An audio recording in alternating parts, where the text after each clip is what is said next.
Bismillahirrahmanirrahim. Assalamualaikum warahmatullahi wabarakatuh.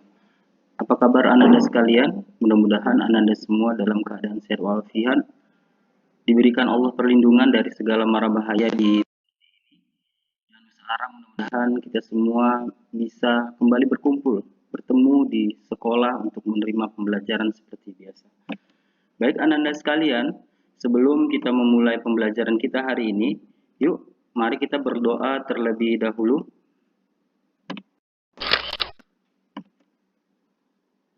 Doa sebelum belajar. Bismillahirrahmanirrahim.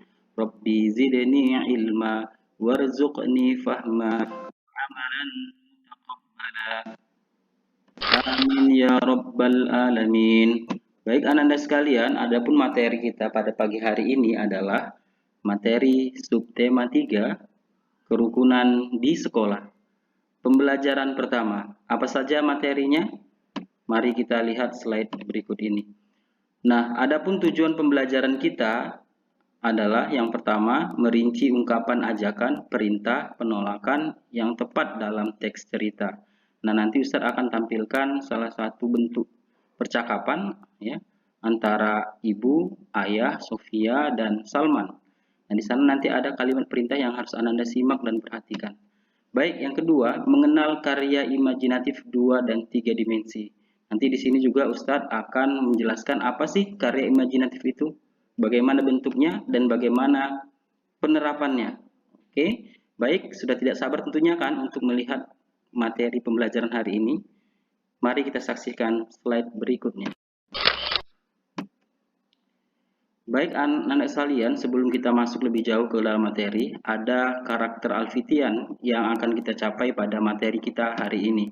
Adapun karakter yang akan kita capai hari ini adalah 1. Bertakwa kepada Allah Subhanahu wa taala, 2. Menaati perintah Allah Subhanahu wa taala dan menjauhi segala larangannya. Yang ketiga, berbuat baik terhadap sesama makhluk Allah Subhanahu wa taala. Baik, itu karakter yang akan kita capai pada pagi hari ini. Mudah-mudahan karakter itu tertanam kuat dalam diri dan perilaku kita, insya Allah. Baik, materi kita yang pertama itu adalah kalimat perintah. Ustadz akan jelaskan dulu pengertian kalimat perintah. Kalimat perintah adalah kalimat yang berisi perintah untuk melakukan suatu pekerjaan. Jadi untuk memerintahkan seorang, mengajak atau menyuruh, maka kita biasanya menggunakan kalimat perintah. Baik, Ananda sekalian, apa saja ciri-ciri kalimat perintah? Adapun ciri-ciri kalimat perintah adalah sebagai berikut.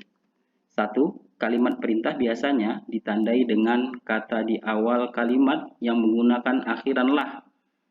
Contoh katanya adalah masuklah, bukalah, pergilah, sapulah, makanlah, dan lain-lain. Jadi setiap kata perintah akan ditandai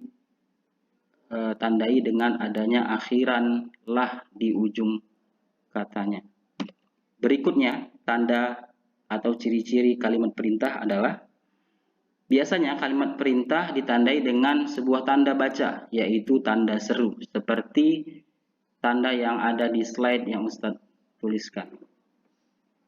Nah, tanda seru ini selalu digunakan untuk melengkapi kalimat perintah. Oke, anak-anak sekalian, berikutnya kita akan lihat fungsi kalimat perintah. Nah, ternyata kalimat perintah ini banyak manfaatnya buat kita. Dan dalam Islam sendiri, kita mengenal atau mengimani Al-Quran, di mana Al-Quran sebagai petunjuk hidup kita. Nah, di dalam Al-Quran itu terdapat perintah dan larangan. Jadi kita sebagai umat Islam sebenarnya tidak asing lagi dengan kalimat perintah. Bahkan ketika Ananda mendengar azan, hayya 'alas sholah, nah di situ terdapat kalimat perintah. Mari dirikan sholat.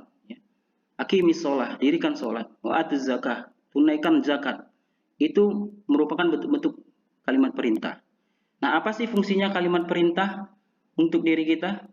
Nah, fungsi yang pertama adalah sebagai memenuhi tugas dan kewajiban baik terhadap Allah maupun terhadap sesama. Jadi anak-anak sekalian, kita memiliki kewajiban atau tugas. Kalau anak-anak di sekolah, pastinya Ustadz dan Ustazah akan memberikan tugas, baik berupa kuis, berupa pertanyaan-pertanyaan singkat, yang harus dijawab, kemudian tugas-tugas yang berkaitan dengan penumbuhan karakter. Jadi Ananda selalu akan diberikan tugas. Nah, begitu juga dengan Ustadz. Ustadz juga ada tugasnya. Ustadz tugasnya adalah mengajar, memberikan ilmu, menyampaikan ilmu kepada Ananda sekalian. Jadi Ananda, setiap kita yang hidup memiliki tugas masing-masing, baik terhadap sesama maupun kepada Allah Subhanahu wa taala.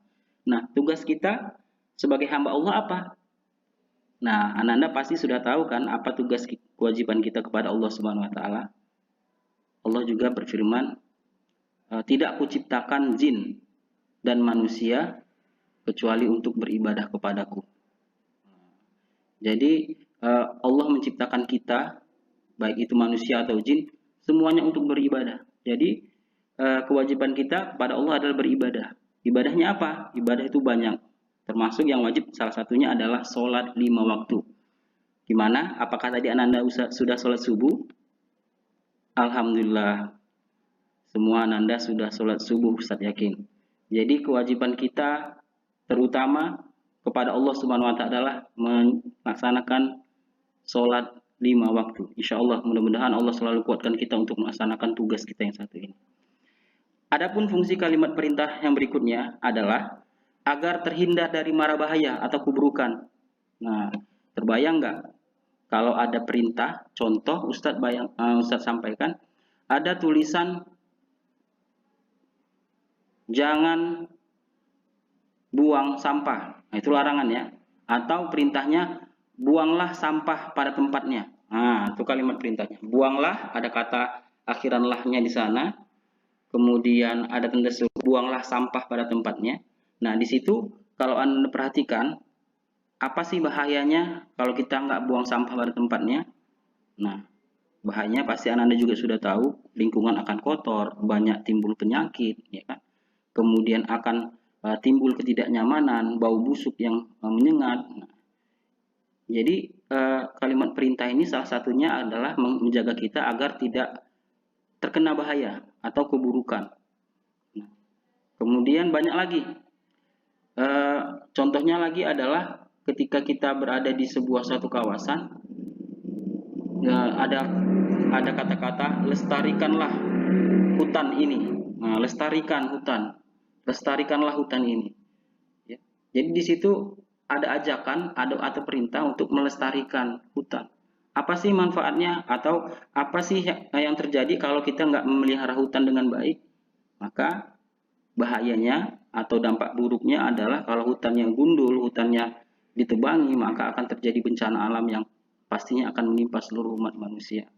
Jadi salah satu kalimat perintah ini fungsinya adalah agar kita terhindar dari bahaya atau keburukan. Nah, baik Ananda, apakah Ananda sudah sedikit memahami tentang fungsi kalimat perintah? Mudah-mudahan dua fungsi ini bisa menjadi penguat kita, bahwa kita sebagai manusia memiliki kewajiban kepada Allah dan kepada sesama, serta kita juga bermohon agar terhindar dari mara bahaya dan keburukan, insya Allah. Baik, berikutnya Anda sekalian, Ustaz akan berikan beberapa contoh kalimat perintah. Yang pertama, masuklah ke dalam kelas dengan tertib. Iya, masuklah dengan tertib. Yang kedua, sapulah rumah ini dengan bersih. Yang ketiga, bukalah buku tematik jilid 2 halaman 116. Ini beberapa contoh kalimat perintah yang Ustaz tampilkan di slide ini. Baik, berikutnya kita akan masuk materi berikutnya. Kita akan lihat percakapan antara ibu, ayah, kemudian Sofia dan Salman. Apa percakapannya? Mari kita dengarkan berikut ini. Nah, seorang ibu datang dan berkata kepada anaknya, ucapkanlah salam ketika bertemu guru dan teman-temanmu ya Salman. Anaknya menjawab, Salman menjawab, baik Bu, mengapa sih kita harus mengucapkan salam kepada guru dan teman-teman? Nah, dia bertanya sama ibunya. Ibunya menjawab lagi,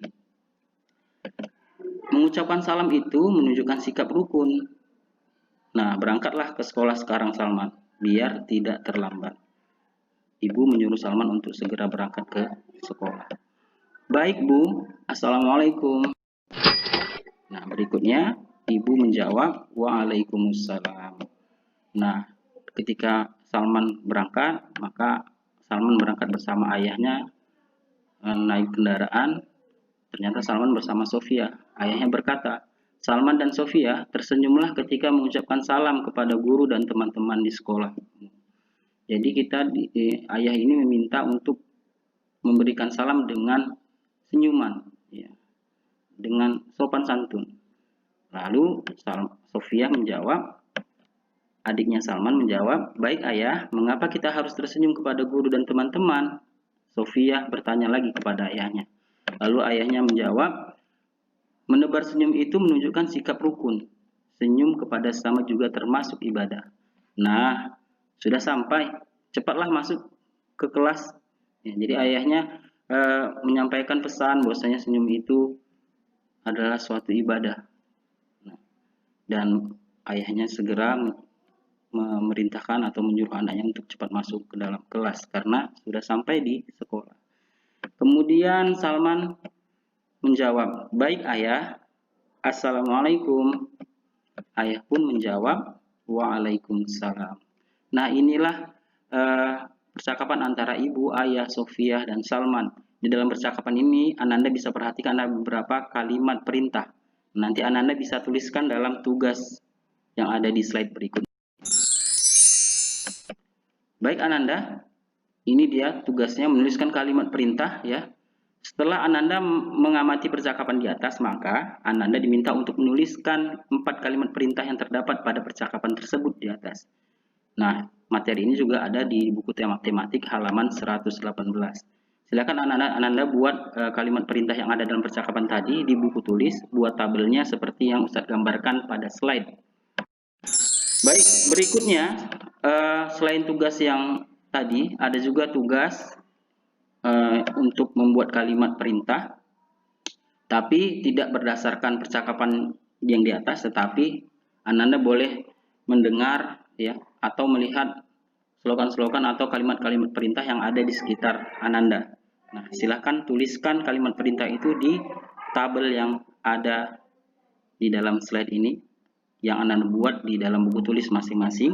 Setelah itu nanti difoto dikirimkan ke Ustadz Asri atau Ustazah Sukeni, atau untuk yang kelas 2A kepada Ustadz Solin dan Ustazah Nuzul. Baik, kita masuk berikutnya.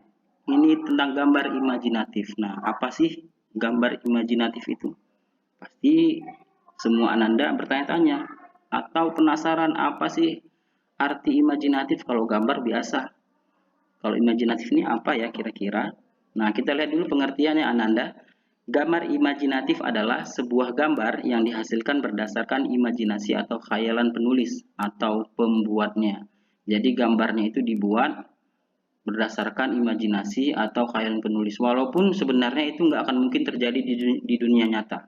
Kalau Anda lihat gambar-gambar yang ada di slide Ustadz ini, ada mobil Tayo, ya, kemudian ada Thomas, ya, itu merupakan gambar imajinasi, di mana gambar ini sebenarnya tidak akan mungkin ada di dunia nyata, tapi dengan imajinasi, dengan khayalan pembuatnya, seolah-olah benda-benda mati tadi bisa berbicara, ya. Mobil bisa berbicara, ada matanya, ada mulutnya, rodanya sebagai kakinya.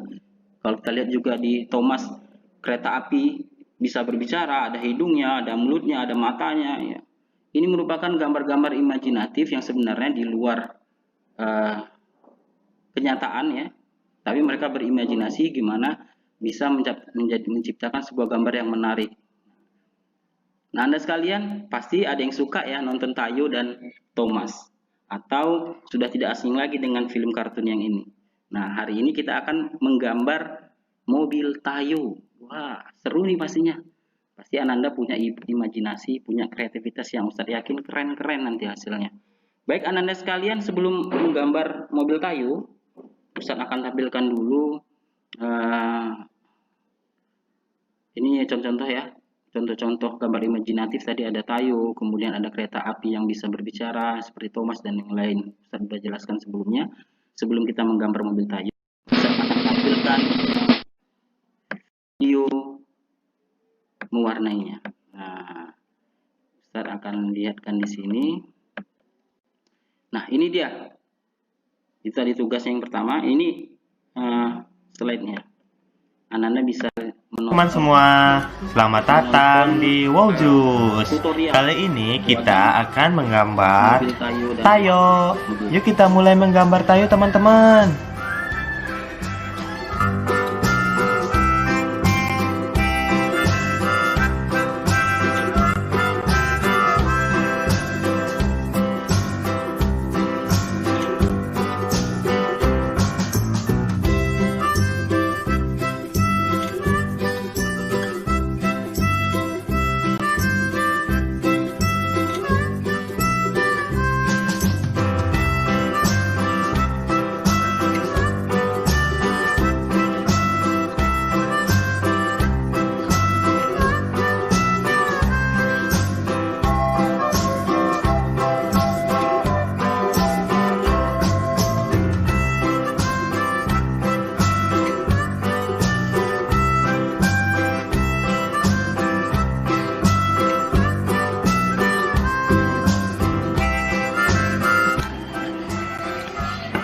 Yuk sekarang kita mulai mewarnai teman-teman.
Oke, itu tadi tutorial atau cara menggambar dan mewarnai mobil Tayo. Wah, Ananda pasti sudah bisa ya sekarang. Nanti bisa Ananda gambarkan pada kertas gambar yang sudah Ustadz kirimkan nanti lewat WA, insya Allah. Baik sekalian, ini dia nanti yang Anda akan gambar di kertas gambar. Nanti Ustadz akan kirimkan filenya dalam bentuk JPEG ya atau gambar di WA. Nanti Anda bisa gambar di sana. Tentunya Ustadz minta Anda bisa mengeprintnya di rumah sendiri dan diwarnai insya Allah. Jangan lupa hasil nanti difoto ke Ustadz ya, dikirim kepada Ustazah atau Ustadznya insya Allah. Baik Anda sekalian, kita sampailah pada akhir pertemuan kita hari ini, penutup hari ini. Mudah-mudahan Alhamdulillah Anda sekalian bisa mendapatkan banyak pelajaran hari ini, baik dari materi kalimat perintah ataupun dari kreativitas mewarnai mobil Tayo atau gambar imajinatif. Baik, kita cukupkan sampai di sini. Kita ucapkan alhamdulillah, alhamdulillahirabbil alamin, dan kita tutup dengan doa penutup majelis. Bismillahirrahmanirrahim. Subhanakallahumma wa bihamdika asyhadu an la ilaha illa anta astaghfiruka wa atubu ilaih. Sekian dari Ustadz, mohon maaf apabila ada kata-kata yang salah. Sampai ketemu, jaga kesehatan. Assalamualaikum warahmatullahi wabarakatuh.